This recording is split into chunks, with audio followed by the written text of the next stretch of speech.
सभी के तिलक बंधन लगाने के बाद में भगवान की प्रार्थना करने के बाद में परीक्षित महाराज को बैठा लिया। जवाब दिया, सुनिए राजन, आइए हम आपको अब भगवान के आख्यानों की तरफ मोड़ रहे हैं।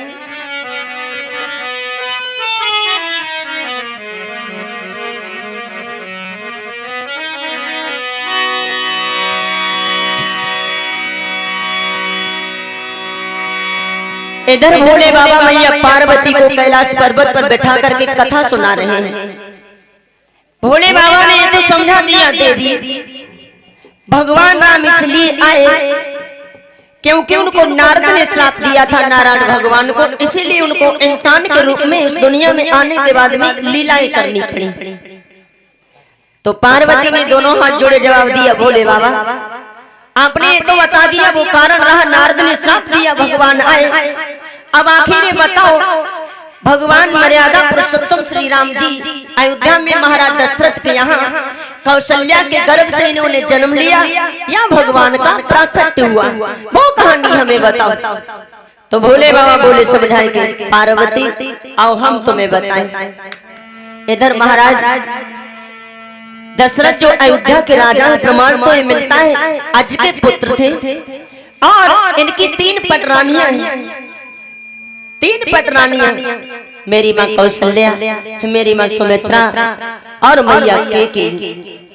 कहीं कहीं प्रमाण मिलता है कि और भी रानियां थी महाराज दशरथ की, 760 रानियां और थी जो जगदीश रामायण में प्रमाण मिलता है। महाराज दशरथ का विवाह और 3 पटरानियां हैं इनके घर में। महाराज के यहाँ बस सब कुछ है लेकिन एक संतान नहीं है।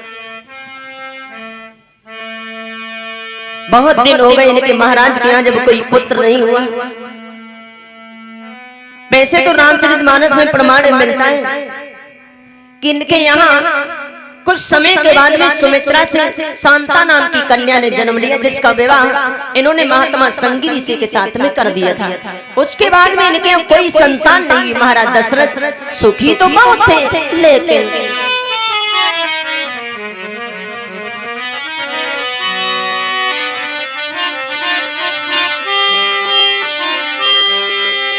कि सब था राजा के और पुत्र न था और रतन भी अब कोई लिया न था।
संतान नहीं थी। सुखदेव जी बोले महाराज परीक्षित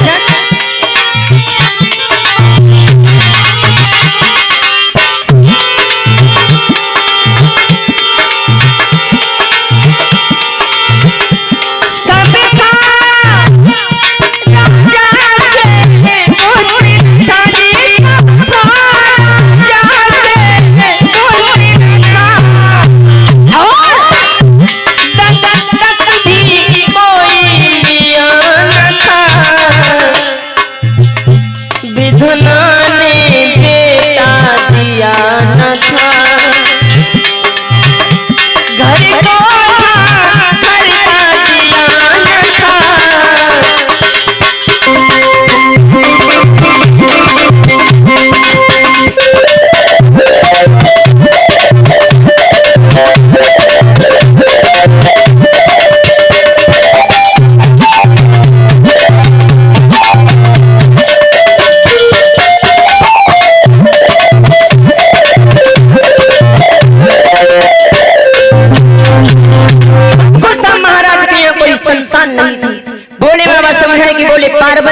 ऐसा ही नहीं, महाराज दशरथ के यहाँ कब तक संतान नहीं हुई। 60,000 वर्ष के महाराज दशरथ हो गए, लेकिन इनके यहाँ कोई संतान नहीं थी।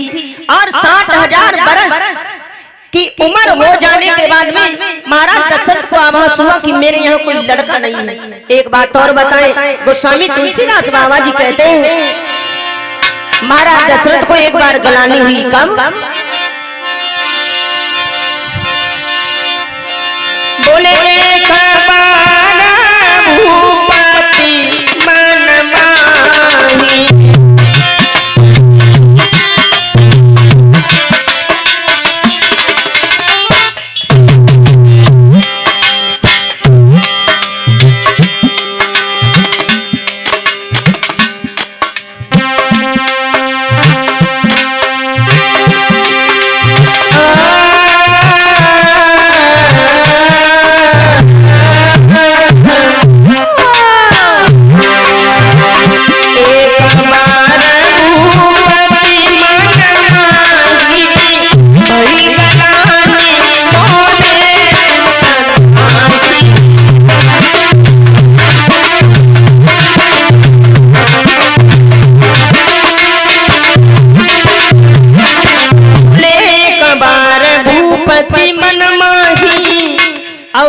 गलानी मोरे सुतनाही। यानी 60,000 वर्ष के महाराज दशरथ हो गए, उससे पहले इनके दिमाग में विचार नहीं आया कि मेरे यहाँ कोई लड़का नहीं आया होगा। तो आखिर उस दिन ही क्यों इनके अंदर विचार आया और इन्हें ऐसा क्यों आभास हुआ कि मेरे यहाँ कोई संतान नहीं है? ऐसा हुआ था। बोले बाबा समझा कि बोले पार्वती वो दिन ऐसा था, महाराज दशरथ शिकार खेलने के लिए जंगल में गए। शिकार तो कोई नहीं मिला। आगे नजर बढ़ा करके महाराज दशरथ ने देखा, बहुत दूर निकल गए महाराज। उसके बाद में सामने देखा कि जब बढ़ के चले अगारी हिरना लखो अगारी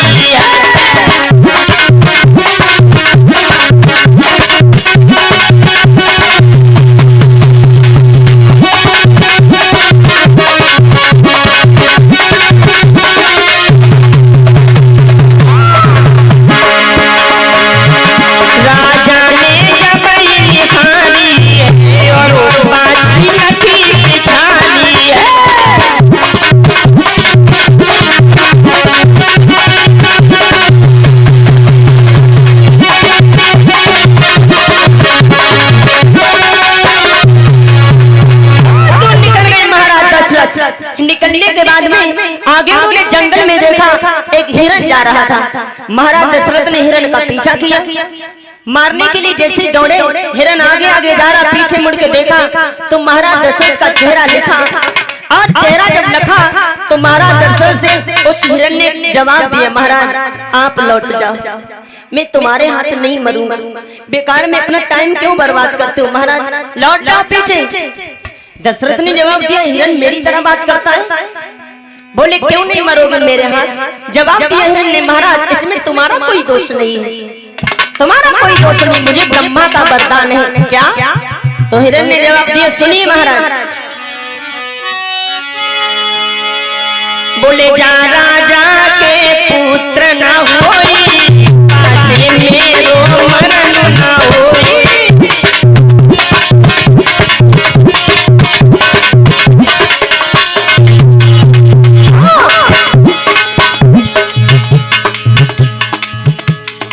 जो राजा निर्वंशी होगा, संतानहीन होगा, उसके हाथों से हमारा मरना नामुमकिन है महाराज।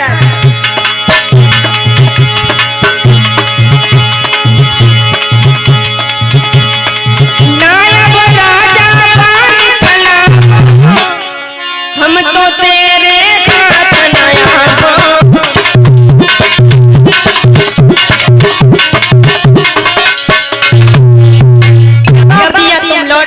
तुम्हारे हाथ नहीं आ सकता। मुझे वरदान है ब्रह्मा जी का, जिस महाराज के यहाँ जिस इंसान की कोई संतान नहीं होगी उसके हाथों से मेरी मौत तो नहीं हो पाएगी, तुम लौट जाओ। महाराज दशरथ ने इतनी बातें सुनी, दिमाग में झटका सा लगा, लौट करके चले आए। एक जंगल में उसी वन में एक वृक्ष के नीचे बैठ करके फपक फपक करके महाराज दशरथ रोने लगे। आंखों से आंसू बह निकले, गालों पर लकीर बना करके जमीन में समाने लगे। महाराज दशरथ मन ही मन सोचने लगे, कहने लगे, परमात्मा अगर हमारे यहाँ कोई संतान होती तो शायद वन के पशु और पक्षी हमें निर्वंशी नहीं कहते। ये सोच ही रहे थे। जिस वृक्ष के नीचे महाराज दशरथ बैठे हैं उसी वृक्ष के ऊपर दो पक्षी बैठे हैं, नर और मादा। तो मादा पक्षी था, यानी नर ने मादा से जवाब दिया, भामिनी ये जो नीचे इंसान बैठा हुआ है ना, इसको मैंने देख लिया, पूरा दिन हो जाएगा, आज हमें भोजन नहीं मिलेगा। मादा ने जवाब दिया, स्वामी ऐसी क्या बात है? जवाब दिया, भामिनी ये राजा दशरथ हैं, अयोध्या के रहने वाले हैं, इनके कोई संतान नहीं है और सुबह सुबह निर्वंशियों का दर्शन हो गया। भोजन की कौन कहे, हो सकता है हमारा दिन भी अच्छा नहीं होगा। इतने वचन जैसे महाराज दशरथ के कानों में पहुंचे, आवाज सुनी, बहुत रोए महाराज दशरथ, लौट करके चुपचाप घर चले आए। कौशल्या से पूरी बात बताई, जवाब दिया, भामिनी बहुत बड़ी चिंता रहती है हमें। आजकल जहाँ कहीं हम जाते थे अयोध्या के लोग हमें निर्वंशी नहीं कहते, हमारे पीछे कुछ भी कहते हो, लेकिन हम जंगल से अभी अभी आ रहे हैं, मेरे यहाँ कोई संतान नहीं, जंगल के पशु पक्षी हमें निर्वंशी कह रहे हैं। कौशल्या ने जवाब दिया, महाराज रो ना, हमारे गुरुदेव भगवान है ना, आप वशिष्ठ महाराज के पास में चले जाओ, कोई ना कोई उपाय आपको जरूर बताएंगे। महाराज चिंता ना करो, चिंता करने से आपको नहीं मालूम है महाराज,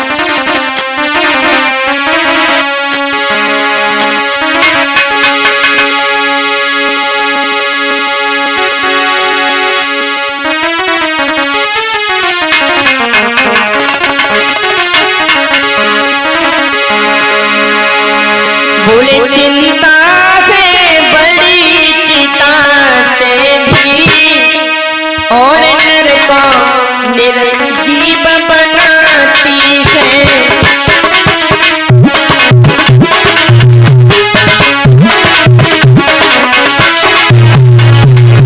महाराज चिंता नहीं करो तुम,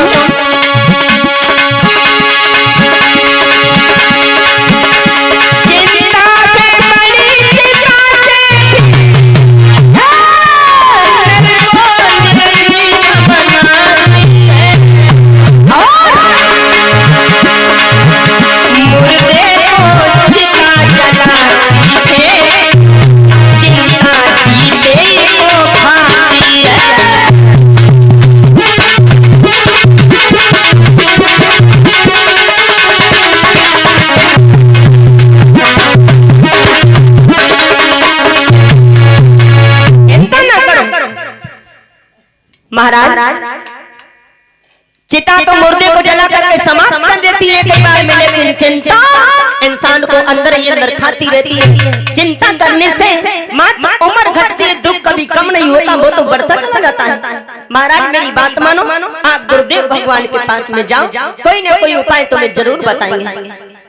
इतने वचन सुने महाराज दशरथ चुपचाप उठे, गुरुदेव भगवान के पास में पहुंचे, गुरु जी का बहुत सम्मान किया। पूजन अर्चन करने के बाद में महाराज दशरथ बैठ करके रोने लगे और रोते रोते महाराज दशरथ के ऊपर निगाह वशिष्ठ जी की पड़ गई। जवाब दिया दशरथ से, महाराज क्या हुआ, रो रहे हो तुम? हाँ, क्यों रो रहे हो, क्या हुआ तुम्हें? बोले महाराज चिंता है। वशिष्ठ बोले, राजन तुम राजा हो, जब तुम ही चिंता करोगे तुम्हारी प्रजा का क्या होगा? चिंता ना करो, जो भी बात हो वो हमें तुम बताओ, आखिर हुआ क्या है? महाराज दशरथ बोले, महाराज चिंता इसी बात की है, दिन रात मेरे दिमाग में एक ही बात गूंजती रहती है। बोले महाराज सुनता हूँ जो प्राणी अपने और जीवन में पुत्र नहीं आते हैं,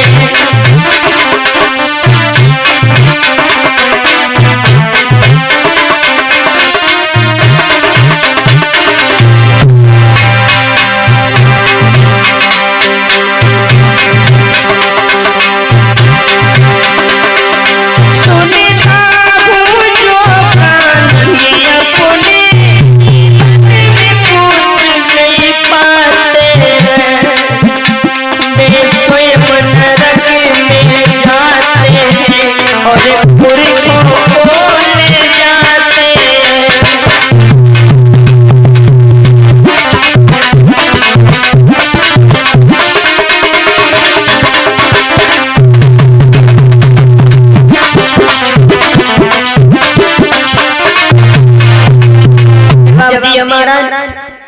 इंसान अपने जीवन में संतान का चेहरा देखने को नहीं पाता है वो स्वयं भारत का भागी तो होता है, लेकिन अपने पूर्वजों को भी ले जाता है। माँ, इसी बात की हमें चिंता रहती है। इतने वचन जैसे सुने महाराज दशरथ के तो वशिष्ठ भगवान हंसने लगे राजा को देख के। राजा ने जवाब दिया, महाराज मैं रो रहा हूँ और मेरा रोना तुम्हारे चेहरा पर हंसी ला रहा है, मतलब मैं रो रहा हूँ आप हंस रहे हो, हंसने का कारण क्या है? वशिष्ठ ने जवाब दिया, राजा तुम अपने आज के लिए रो रहे हो ना, और मैं तुम्हारे आने वाले कल के लिए हंस रहा हूँ। बोले मतलब? जवाब दिया, मतलब है ना, एक बात हम तुम्हें बताएं, सुनिए महाराज, तुम एक लड़का के लिए रो रहे हो ना। दशरथ इधर धीर हुई है सुतचारी, त्रिभुवन भगति भगति भयहारी।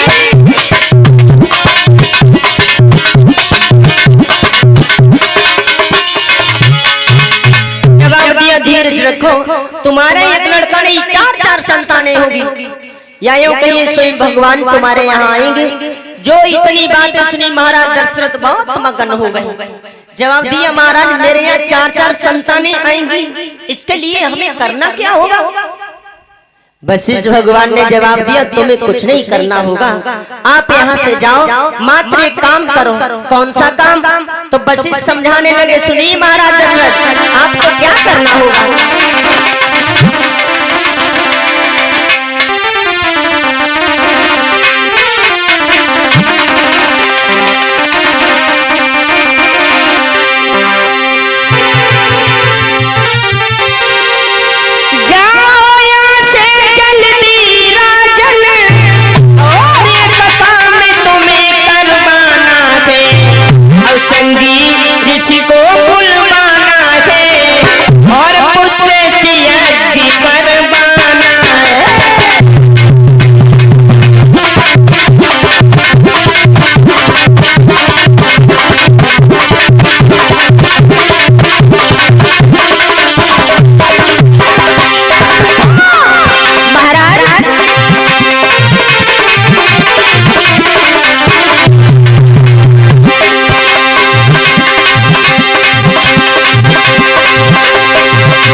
यज्ञ करवाना है, इसके लिए तुम्हें महात्मा संगी ऋषि को बुलवाना होगा। इतने वचन जैसे सुने महाराज दशरथ ने चुपचाप वहां से उठे, घर चले आए और यज्ञ की तैयारियां करवाने लगे। महाराज दशरथ संगी ऋषि को घर में बुला लिया।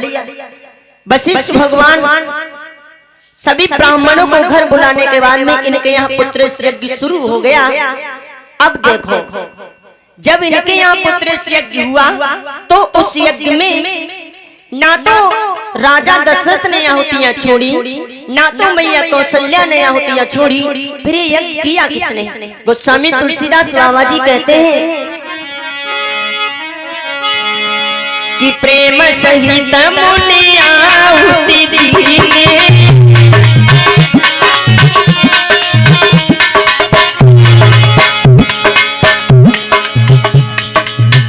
यानी जो यज्ञ हुआ उस यज्ञ में आहुतियां किसने दी?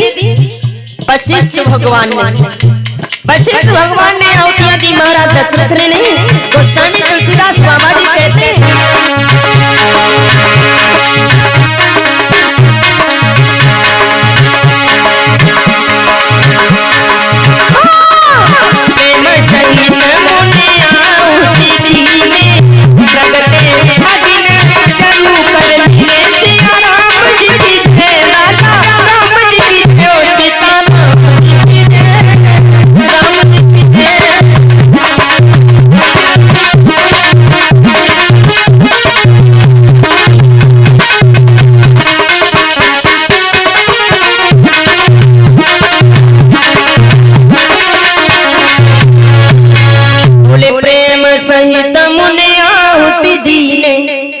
महाराज वशिष्ठ ने जैसे आहुतियां दी, यज्ञ जब संपूर्ण हो गया, कितने दिन तक यज्ञ चला? 3 दिन तक। तीसरे दिन यज्ञ से अग्नि नारायण भगवान प्रकट हुए, अकेले नहीं, हाथ में खीर का कटोरा लेकर के प्रकट हुए। जैसे खीर का प्रसाद लेकर के प्रकट हुए, वशिष्ठ भगवान को देने लगे, जवाब दिया ले जाओ ये प्रसाद जाकर के महाराज दशरथ को देना, उनसे कहना कि खीर का प्रसाद अपनी तीनों पटरानियों में बांट दे, जिनके इनके यहाँ 4 संतानों का जन्म होगा। प्रसाद देने के बाद में वहां से भगवान अग्नि नारायण चले गए। वशिष्ठ भगवान ने प्रसाद दशरथ को दे दिया। दशरथ महाराज घर चले आए और घर आने के बाद में तीनों पटरानियों को पास में बुलाया, जवाब दिया है भामिनी एक खीर का प्रसाद लो, तुम लोग पाओ, जिससे हमारे यहाँ संतानों का जन्म होगा। और इसी बीच में 101 मुद्रा श्रीमान दीपक करीबनगर से, 101 मुद्राएं श्रीमान लालता प्रसाद जी करीबनगर से, 51 मुद्राएं रूपा एनुआ से दान कर रही है, भगवान सुख और शांति दे। 21 मुद्राएं आयुष बनथरिया से, 21 मुद्राएं शोभित बल्लीपुर से और 21 मुद्राएं नीसू बल्लीपुर से, 101 मुद्राएं शंकर कश्यप धनौरा से दान कर रहे हैं। भगवान सुख और शांति देते रहे, आशीर्वाद है।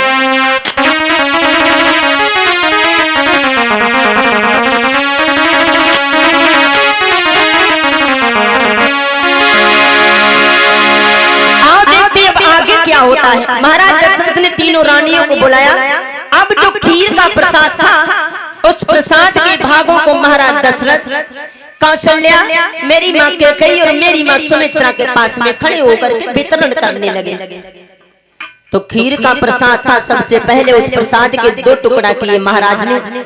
एक टुकड़ा उठा करके कौशल्या को दे दिया, बचा आधा भाग, उसके 2 भाग फिर करीब किए और उसमें का 1 भाग कैकेयी को दे दिया, बचा 1 भाग। जब 1 भाग बचा, दशरथ ने सोचा 1 भाग है, एक भाग कौशल्या और कैकेयी को दे दिया मैंने, 2 संतानें तो क्लियर हो गई होंगी, लेकिन बचा 1 भाग। अगर एक ही भाग सुमित्रा को दे रहे हैं हम, तो 3 ही लड़का होंगे, और गुरुदेव भगवान कहते कि तुम्हारे यहाँ 4 लड़का होंगे। अब क्या किया जाए? दशरथ ने सोचा अकेला खीर का प्रसाद 1 टुकड़ा सुमित्रा को दे रहा हूँ, तो 3 ही लड़का होंगे, इसके 2 टुकड़ा करके अपने आप 2 टुकड़ा सुमित्रा को दे रहा हूँ।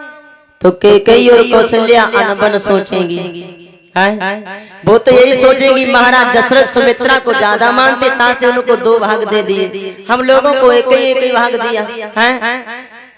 माताओं में जलन होती है ना एक दूसरे के लिए, मोह है न नारी नारी के रूपा, पन्नगार यही रीति अनूपा, यानी स्त्री ना तो कभी पराई स्त्री की बड़ाई करती है और ना ही कभी पराई स्त्री की बड़ाई सुनती है। ये दोष होता है। माता ये ना सोचे कि नरेंद्र बुराई कर रहा है, ना ना ना, हम तो कभी बुराई कभी किसी की करते नहीं, मेरी आदत ही नहीं, बात आ जाती है तो हम कह देते हैं। यानी दशरथ महाराज ने सोचा क्या किया?